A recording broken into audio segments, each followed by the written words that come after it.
always be networking. And then ultimately it's like, find yourself a company that, even if it's not necessarily the dream first job for you, the dream role forever, find a company that you believe in, work your butt off, network within the company, and it will bring you new opportunities.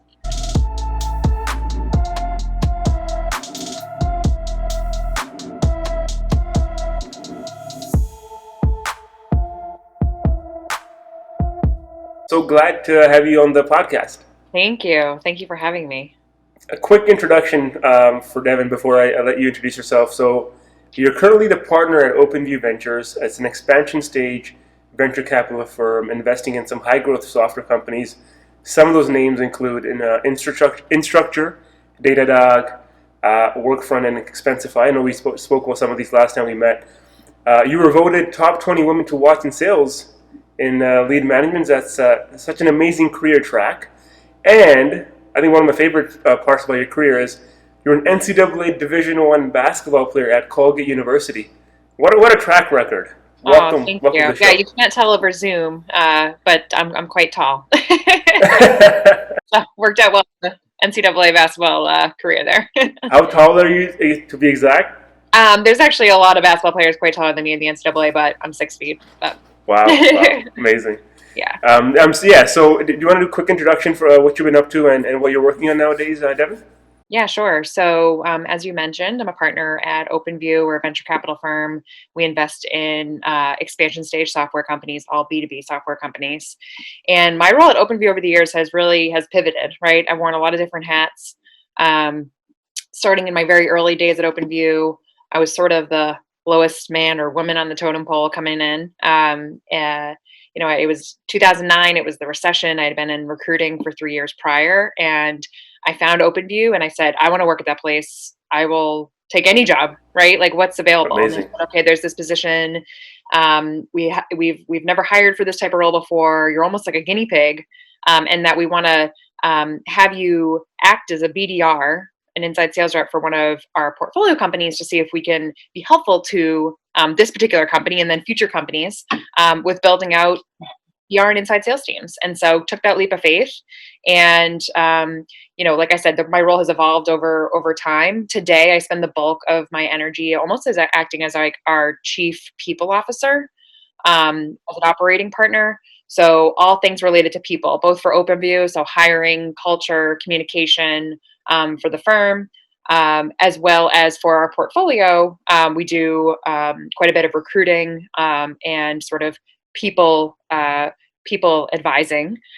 So lead that effort as well. That's awesome. I mean, I love how and I didn't know this, so it's very, very exciting I would love to dive into this after. Yeah. But the way you went in and you asked OpenView to just give you a chance. Yeah. For you to prove that that you have a lot to offer, and you actually worked your way up from the bottom. That's amazing. Yeah. Thank you. And I'm sure you use a lot of. 11 years. Didn't happen overnight, but. Unfortunately, that's something nowadays that I'm seeing a lot of younger leaders that get frustrated. It's like they want to see success overnight, right? And I'm sure you use a lot of your principles from your basketball days to. Grit and hard work to just hang in there and keep going. And then, I think that's one of the reasons why you're successful today. Devon, let's start from the beginning. Tell me about your NCAA career and your early life and how you got started there. Yeah, so I started playing basketball later than most, particularly later than most who play in college. I started playing in 8th grade, not on a travel team or on an AAU team, just sort of like for the rec league, airball they called it. But I was tall and I was fast, and the high school coach started coming to those airball games. And when I was a freshman, I was on varsity. And again, I was not very skilled when it came to ball handling or shooting, but I was tall and I was fast and I was hungry. And so my coach gave me a chance. And I really, over the course of the 4 years, learned how to play basketball, learned how to dribble, Wow. Learned how to shoot, learned how to, do everything. I played AAU going into my senior year, and which again, kind of late, particularly if you have aspirations of playing college ball. You usually start playing AAU a lot earlier. But it was a great summer of getting exposure to AAU, and as part of, if anyone's played AAU before would know, it's you get a lot of college scouts that come to AAU tournaments, and that's usually where you know, a lot of times you get interest from different schools. One game in particular, the college Colgate coach had come and saw that I think it was like I had a great breakaway and scored. I didn't even actually play that much that game, but she saw something in me, thank goodness, and they followed up, and the rest is history. It was really the only Division I sport that had reached out. I was getting a lot of D3, a couple D2 schools that were reaching out, but Colgate had reached out. I hadn't heard of Colgate before, admittedly. But I told my dad at the end of the day, he said, "Hey, did any colleges call today to follow up from your tournament from last weekend?" And I said, "You know, this school called, and someone from Colgate called." Yeah, whatever that is. He was like, "Colgate called?" And I said, "Yeah," but I told them I wasn't interested because they didn't have a broadcast journalism program, which is what I thought I wanted at that point. Like, Evan, it's Division I basketball. Like, who called you? I'm calling them back right now. And so ended up re-engaging. Amazing. And yeah, got in, and God, it was an amazing 4 years. And it wasn't, you know, there were definitely challenging times, but there were certainly highlights as well. The biggest highlight for me was sophomore year going to the tournament. We won the Patriot League Championship. We went to the tournament, played Tennessee first round down in, it was Tallahassee. And I mean, so cool to play against Pat Summitt and her team. Most of the women, Candace Parker wasn't on that team yet, but there were a number of women who went on to play the NBA. I wouldn't say I played. I probably played maybe 12, 15 minutes of the game, but how it was just exhilarating. It was the coolest experience ever. Such a different intensity. We actually lost by 16 points, which is quite the feat. They only outscored us, I think, by a couple of points in the second half. We blew, we totally lost it, I would say, in like the second quarter. But it was an amazing experience, and it was one that I still look back on today, because we started off the season we started losing games. We weren't really gelling as a team. But then we just had this point, I would say, after it was probably in pretty early on, maybe after the first couple losses, where things just changed. We had one really bad game, and it just felt so bad, and we were punished pretty badly, running in sprints and all that sort of thing for it. But it kind of changed everyone's perspective, and things started to click thereafter. So I'm kind of glad, although it was painful, I'm kind of glad that happened early on in that season. I went through the exact same thing in the year we won the national championship, but I want to learn from you, Devon. What happened that game that made the entire team believe that they could turn something around? What was that moment? Was it the coach punishing you guys and a lot of sprints, or was it you guys just saying, "We're better than this. Let's wake up"? You know, it's funny. It's like it was a real low for us. We had played University of New Orleans. We got our butts handed to us, and we flew back. It was a snowstorm. We got in at maybe like 1 a.m. up to upstate New York, and we were all exhausted. We were digging out, a foot of snow from our car after we even got in at, Colgate's athletic complex to go back to the dorms. And the coach said, everyone meet us on the court at 6 a.m. So that's just a few hours from now, and don't bring balls. And we're like, no. And so we showed up, no balls, and we ran for an hour and 15 minutes straight. The day after the game. That very next morning, after really no sleep, it was like 79 down and backs. I think it was 15 double suicides. It was crazy, and it was but it was also this like intense bonding moment for the team. When you go through something that's almost like that traumatic, it brings you together. You gotta come together. Absolutely. And so I don't know if it was fear. Maybe there was a little bit of fear, to be honest. Like, we never wanted that to happen again. But it's almost like those tough experiences connected us closer as a team, because we had gone through it together. It's amazing. And yeah, the sometimes you need that moment, right, to come together. It was just an eye opener, I would say, in a lot of ways. Quick story. So we actually got we were ranked third in the country, and this is Canadian football. We got our asses kicked 50-something to 7 from the second ranked team. And the exact same thing the next day, the coach came on the field with us, and we ran every 5-yard line, 10 push-ups, run 10. And this is after a game where we're all beat up, can't run, knees are hurting, all the way there and back, 10 push-ups, 10 push-ups every 5-yard line. And on the way back, exactly what you said, we came together as a team, and we almost had this look in everybody's eyes where you didn't say anything, but you knew that after this day, this is never going to happen again. I think that's the beauty of sports, right? Yeah. It's so interesting. It's such a very similar experience. That's pretty incredible. Yeah, so it was that was our turning point in the season. Yeah. That's amazing, beautiful. What have you since that moment, Devon? I know you've done so well in your career. What have you taken from that experience from the NCAA? I'm really curious to know that you've applied at OpenView when you're like, just give me this chance and I'll prove myself. What has been that principle? I mean, I would say that, and I think about that day often, probably much more than the coach at the time would ever imagine that I'd be thinking about that particular day. And it's like when times are tough, you just got to keep going. You got to push through it. And so I think it's like perseverance. There were many times I'm not going to tell you that playing Division I Colgate basketball for 4 years was a fairy tale.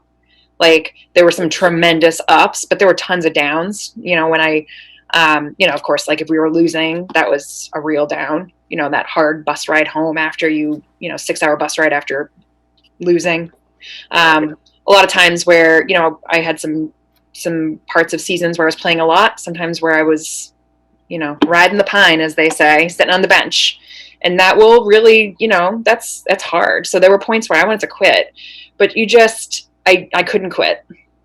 You gotta push through, and you gotta do it for the team, and you just gotta kind of like keep focused on what this is all about. For me, it was like, this is 4 years of my life that like I can't imagine quitting. I can't imagine leaving this team and not having this experience. And I have that at OpenView, right? Again, it's like I've been at OpenView 11 years. Has it been a fairy tale? Like, no, there have been some like down points. Don't get me wrong. Yeah. And maybe others would have quit if they hadn't gone through those experiences that I had earlier. But it's just you got to push through. You got to see the light, at the end of the tunnel. Yeah. And stay focused, and also appreciate what you have. I think like a big part of, like I had gratitude when I was in college. I felt so grateful that I was in that position and that I was playing Division I basketball. I feel so grateful, even during like rough days or moments at OpenView where I'm like, wow, I'm a partner at a venture capital firm. Like I am so grateful. I'm so blessed. You know what I'm saying? It's so easy when you're in this moment to realize that, when everything's going to shit, you're like, I hate this, my life sucks. But taking just one step up, you're like, look at how great life really is. Totally. It's just a moment in time, right? Yep. And there are going to be bad days. There are going to be bad weeks, but things will correct themselves, particularly if you stay focused and you stay focused on the goals and you keep a positive attitude. What do you do on a daily basis to always know that there's gratitude when things get rough? Do you have any anchors? Do you have some sort of process? I don't have any rituals. Maybe I should. I've been thinking about, having like a gratitude journal. But I do try to, in the morning, I try to run or walk. And those are often times where I just like can reflect, and think about like going into the day with kind of like a grateful mindset. And then it's just, it's having friends, it's surrounding yourself with a support system that, can help kind of bring you up on those days that, aren't so great. And then you can just call and right. Like you need teammates to kind of keep you grounded, keep you, accountable at times. Yeah, absolutely. I always love to ask this question to all the executives that I speak with, Devon. You're so busy. I know you have a family. You're a partner. How do you find time to work out in the mornings? Because a lot of times people tell me I don't have time. Yeah. And I don't buy that excuse. So what do you do to find time, to make time? Well, I was never a morning person, and I, never woke up early before having kids. But now I feel like my body's kind of trained to wake up early. So 5:30, I start kind of opening my eyes, and I have way more energy than I did 5-10 years ago to get up at that point in time again, because I now have 3 babies who I've had long stretches where I didn't sleep at all during the night. Wow. And so it's one thing that I've found to stay, having a buddy to work out with keeps me accountable. It's kind of like you have a team, you have to show up to practice. You got to hold yourself accountable. They're counting on you. And so particularly since March with COVID and quarantine, having a neighbor that we run together 3 mornings a week. And I know that I can't leave her hanging. She's out there at 6:30. I got to get up out of bed and kind of run with her. So I guess there's like a team aspect of that keeps me motivated. Amazing. Switching tracks a little bit, I want to dive into your career path a little bit. Excuse me. You said you asked for this job at OpenView, right? And you're like, just give me this as a guinea pig. A lot of people would, get scared. They're like, well, first of all, they don't want to approach a company that they want to really work for. It's tough. They just rather send resumes online and see if somebody, accepts. And so you went there. You kind of said, listen, give me this chance. What did you do during those early years that set you up for this 11-year run? That's a good question. I think it was just there was an openness, right? It was taking that leap of faith. I saw something special in OpenView. I thought it was a very unique opportunity to get into a venture capital firm. I had assumed as a recruiter, because we had done some recruiting for VCs in Boston, I had always assumed you needed to be a Harvard MBA or, be an investment banker, super quantitative to be at a venture capital firm. And so when there was this like very unique opportunity to work at a VC, that, as I was getting to know through the interview process, seemed to be very special, have like great values, great culture. I'm like, I gotta wedge myself in there, and I'm gonna work my butt off. And even if I'm not doing the thing that I want to be doing long term when I first get in there, working hard and being open to new things will bring you new opportunities. And fortunately, OpenView had that mindset of like they OpenView rewards people who are open-minded, work hard, try new things. And so it was kind of a good match in that sense. And I think that's just been the case over the years. Like I've really done a whole host of things. And sometimes some of the things that I would take on felt like it was a lateral move, maybe even a step back. It was something new. When they came to me and some OpenView's partners a couple of years back and said, hey, Devon, the new thing we want you to build out is our ecosystem program. We want you to build out our network. And I was like, okay, like, what does that mean? What does that mean? Yeah. Is that, is my job going to be managing an exec network? That's cool. But I wasn't sure. I'm like, I don't know if that seems like that's like a big step up. Move up or side. Yeah. But it was an opportunity to build something from scratch. It was something that they were excited about. And like, it was clear that there was going to be value for the investment team and our portfolio companies to have an ecosystem, a network of people and experts that they could tap into. One side to win deals, the other side to help companies grow. And I'm like, all right, let's do it. Yeah.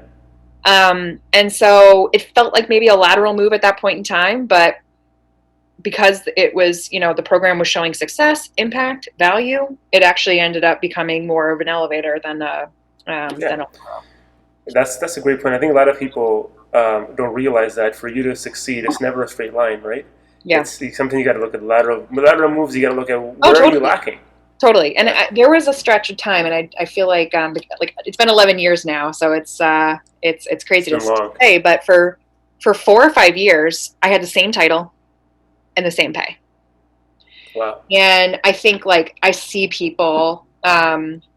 Not just at OpenView, externally, even my friends, they're just like, I feel like I'm not growing. I feel like I'm stuck. I want more. I want a bigger title. It's like, that'll come. You have to be patient. Are you growing? Are you learning? Are you challenged? Are you enjoying what you're doing? If you have that equation of things, it'll happen. Yeah. It'll happen. As long as you have that plan, right? To say, okay, here are your gaps, or here are the strengths you want to work on. Right. I think even if the title is the same, as long as you're working on those things to amplify those strengths instead of the weaknesses, you will get there. Totally. I think it's a matter of just working hard and staying the course, right? A lot of people don't think long term. I think from your perspective, when you joined, it's always about you want to be there for the long term. Yeah. What that means is it doesn't matter if you got to spend a year or two doing something that you don't like, because eventually it's going to allow you to get to the place you want to get to. Absolutely. Right. Absolutely. From a career perspective, I'm really curious to know, Devon, what are some of the principles that you applied at OpenView consciously from sports?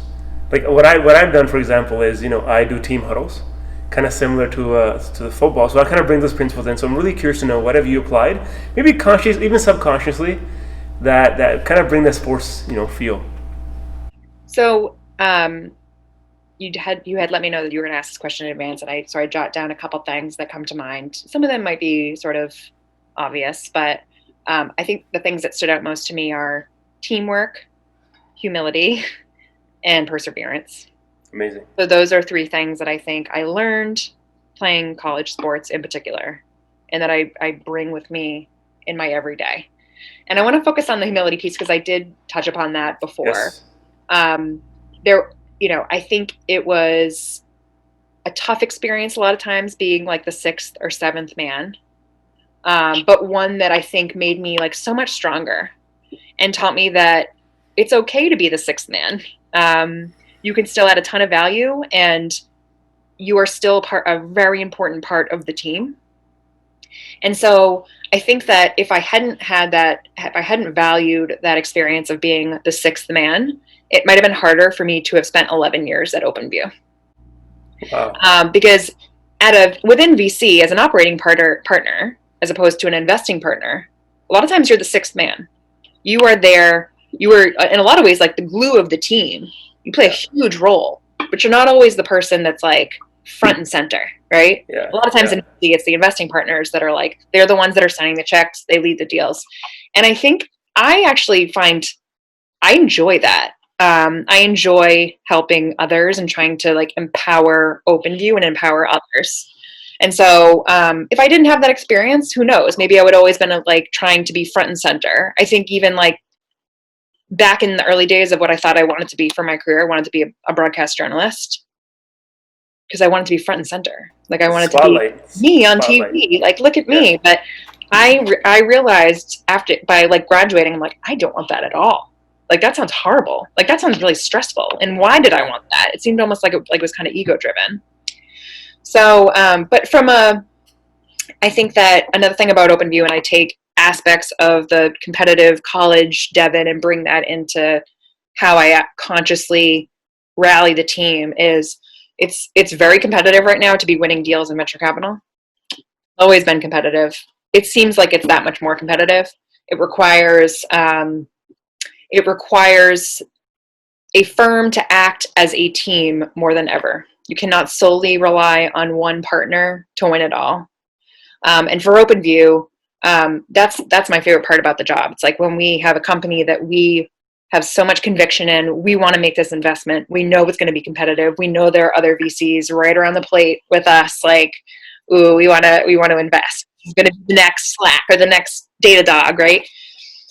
It's kind of coming together and like taking everyone's strengths and using that to help win the deal. Okay, who do you know? Okay, how can you help? How can we demonstrate how you've worked with companies in OpenView's portfolio before to demonstrate to the CEO that when they work with OpenView, this is what they get.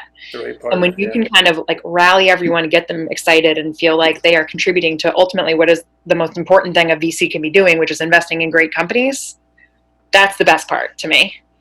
And so I see, and it doesn't mean a lot of times in that role or people on my team, you're playing the role of sixth man. You're not like the starting five to win the deal.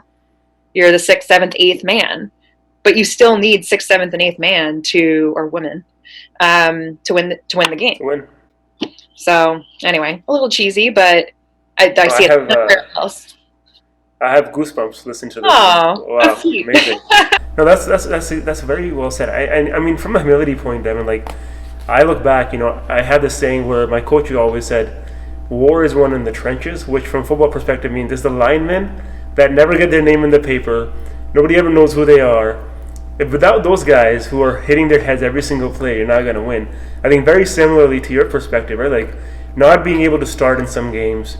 And on the venture capital side, being the person behind the scenes that's doing all the hard work, but you're never going to get the same spotlight, and being okay with that, I think is a huge, way. And I think it takes a lot of guts and a lot of courage, and also a lot of I think internal motivation and power to do that. I like that. War is won in the trenches. I mean, it is a good metaphor, I think, for really like anyone who's playing a sport or anyone who's at a company, feeling like, well, what does it matter? I'm not the CEO or I'm not the CMO or I'm not this. Like, doesn't matter. Like the company can't win without you and your role. Everyone plays a role to make the business successful.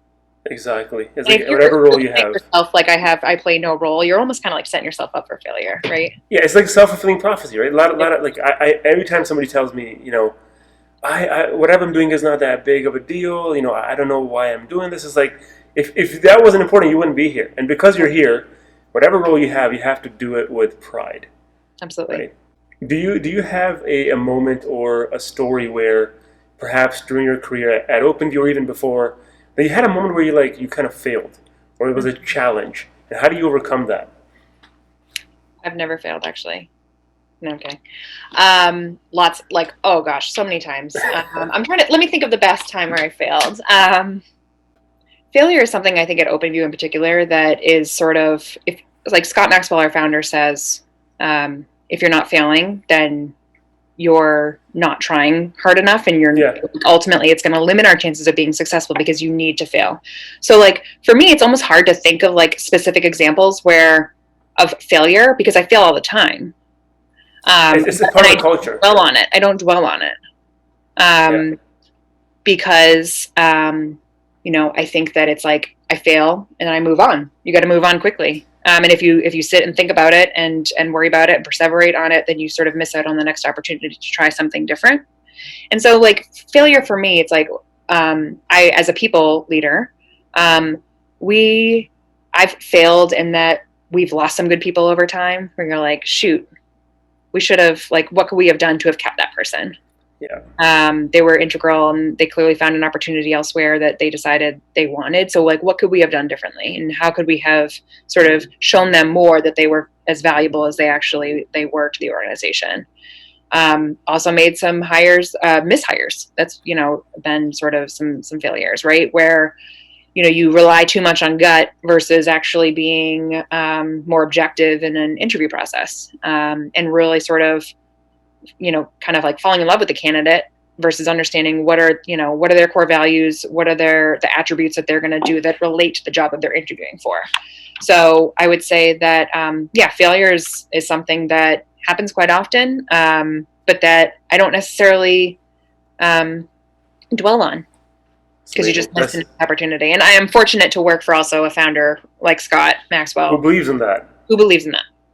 Yeah, that's exactly what I was trying to. CEO who like does not have that mindset, then I probably actually would be like, oh well, I can remember this time specifically because I'd be probably still perseverating on it. Exactly, and the reason I wanted to ask this question, and this is exactly what I was looking for, is because if you remembered certain failures, it means you're not executing fast enough. Yeah. And if you're not executing fast enough, it means you're not failing fast enough. If you're not failing fast enough, it means you're not going to be making the progress that you've already made in your career, right? Totally. It's like fail fast, iterate fast. It's something that the leaders I work for believe in as well, and you have to do that. Otherwise, you're going to be left behind. Right. Exactly. It's fail fast. It's like even a lot of our portfolio companies with like having a growth mindset. It's for engineers or other teams now. It's about experimentation, and with experimentation comes failure. But you may fail, and then bam, you hit it right on the head, and that's when you have that tremendous growth. So it's a natural thing. It's a natural thing. Yeah, it's part of the journey. It's part of the journey. On the same topic, we'd love to just dive in a bit more, Devon, on what are you doing at OpenView in terms of the actual work side. I know we talked about something called product-led growth last time we spoke. So we'd love to learn a bit more about that as well. So product-led growth specifically. Yeah, and then some of the work you're doing at OpenView has been doing in the company investing in. Totally. So product-led growth is something that if you follow OpenView, it's you're probably very familiar with because we talk a lot about it. We produce a lot of content, a lot of videos, articles, podcasts, you name it. But it's really something that we coined, this term that we coined now a few years back.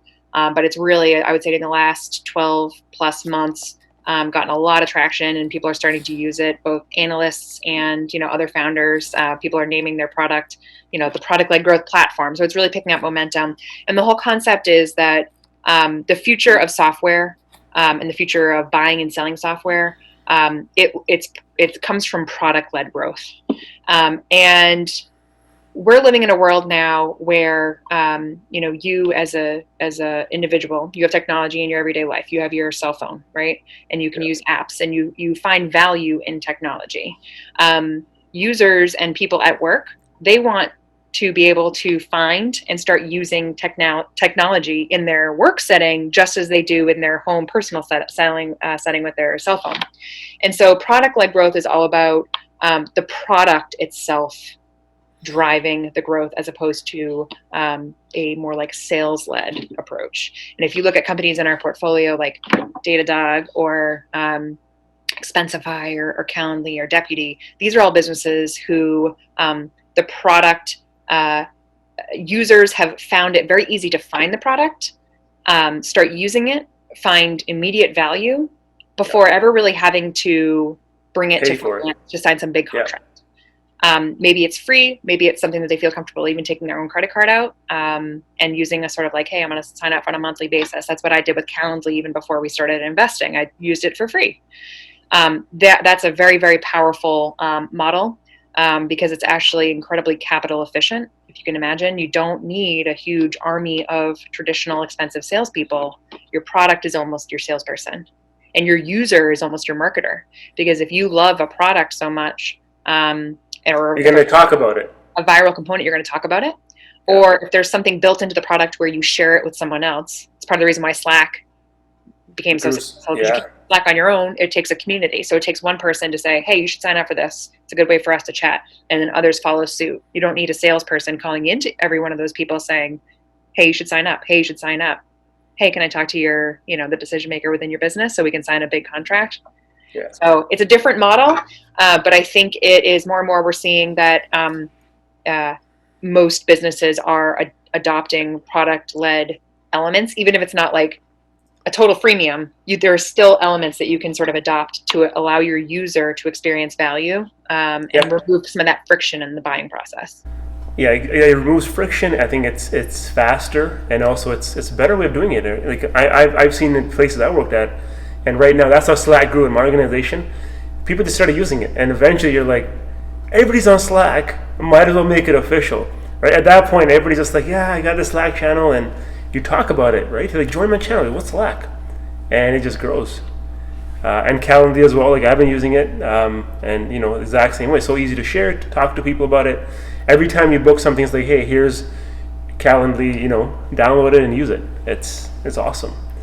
Yeah, and I mean, like, to look at that business, it's one they just surpassed 50 million in annual revenue, and a very small sales organization, and their salespeople actually look a lot more like customer success, because it's not about like hardcore selling you here's what Calendly does. Take my word for it.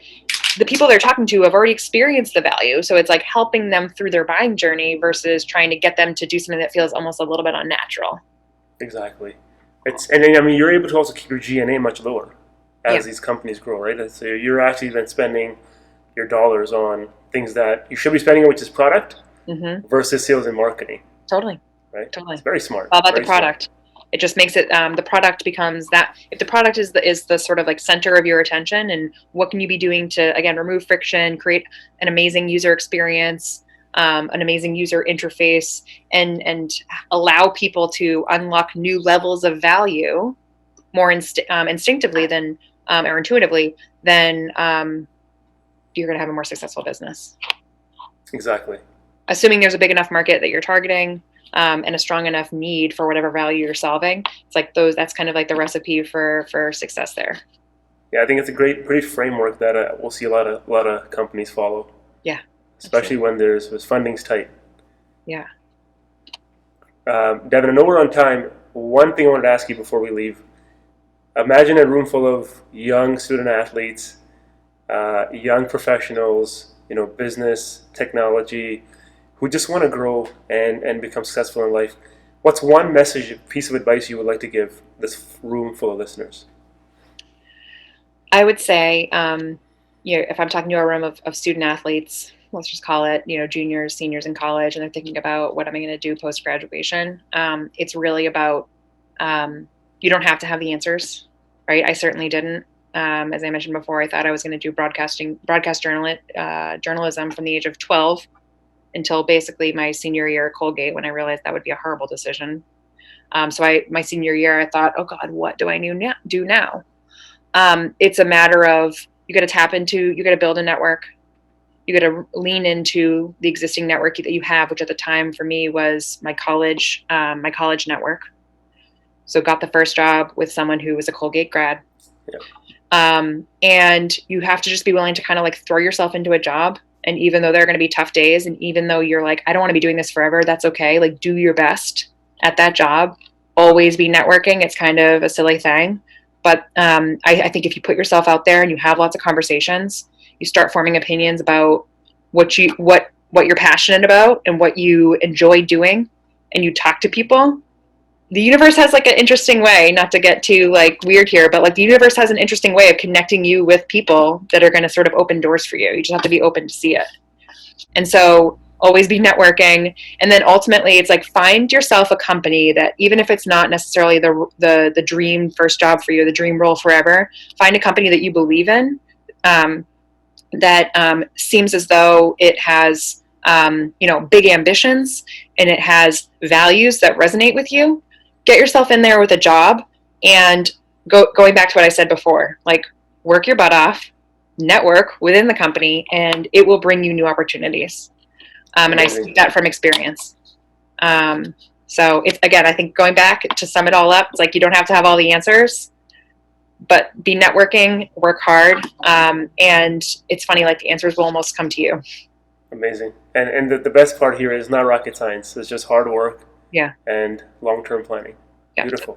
That's right. Devon, how can everyone follow you, OpenView? What are the best ways to connect with you?